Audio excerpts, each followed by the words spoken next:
Chapter 3, Probability. Probability is the likelihood or chance of an event occurring. To calculate the probability, we get the number of ways of achieving success and we divide that by the total number of possible outcomes. For example, the probability of flipping a coin and it being heads is 1/2, because there is one way of getting a head and the total number of possible outcomes is 2, a head or a tail. We can write this as the probability of heads equals 1/2, or even just h in there for short. The probability of something which is certain to happen is 1. The probability of something which is impossible to happen is 0. And then the probability of something not happening is 1 minus the probability that it will happen. Let's look at some important definitions. Mutually exclusive events are events that cannot happen at the same time. For example, when a dice is rolled, it is possible to score either a 5 or a 6. It is not possible to score both a 5 and a 6 at the same time. So 5 and 6 are mutually exclusive. Events are independent when the probability of an event occurring is not affected by another event occurring. For example, when 2 dice are rolled, the score obtained on the second dice is not affected in any way by the score on the first dice. Let's look at some simple probabilities, calculating the probability of something happening or not happening. A fair dice is rolled. Find the probability of the following results. Rolling a 2. So we'd write that as P and then 2. Probability of rolling a 2. There is one outcome out of 6 possible outcomes, so the probability of rolling a 2 is 1/6. Part 2. Probability of rolling a number greater than 2.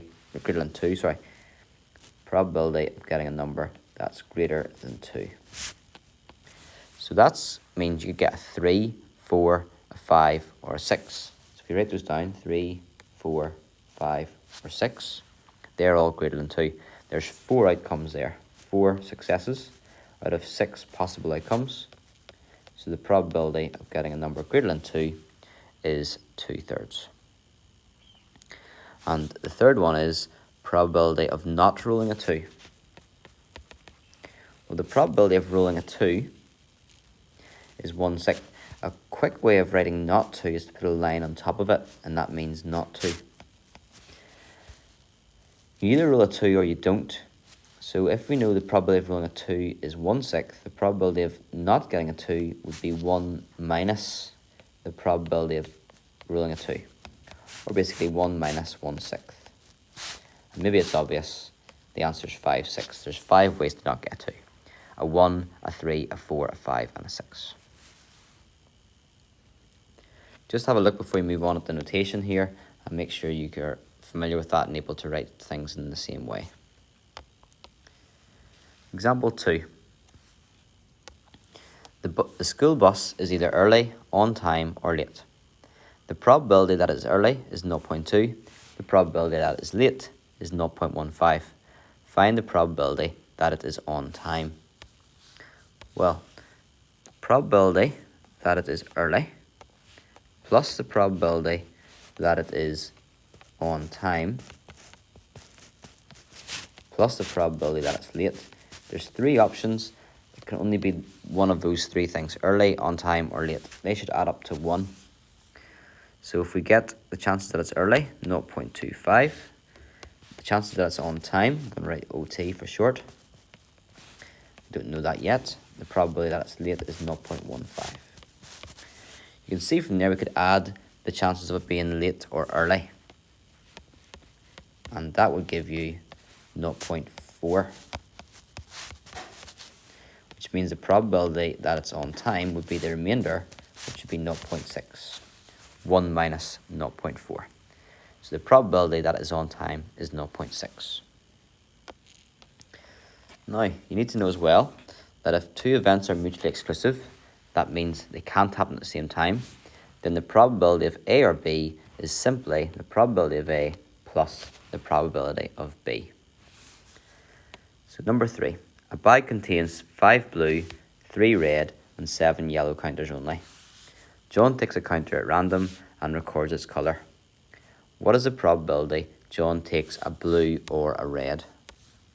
So it's the probability of a blue counter or a red counter. Now, they are mutually exclusive events. You can't get a red and a blue counter at the same time. It's either going to be red, or it's going to be blue, or it's going to be yellow, but it can't be two colours at once. So because they're mutually exclusive, to find the probability of getting a blue or a red, we can just simply add two probabilities together. There are 5 blue out of 15, and there are 3 red out of 15. So in total, there are 8 ways out of 15 to get a blue or a red. Calculate probabilities of independent events. Remember, independent events are events that where the first event happens, the second event, its probability does not change based on the first one. It's independent. No effect on each other. So if A and B are independent events, then the probability of A and B is equal to the probability of A multiplied by the probability of B. So example 4. The probability of rolling a 6 on a biased dice is 1/3. Amy rolls the dice twice. So 1/3 and twice.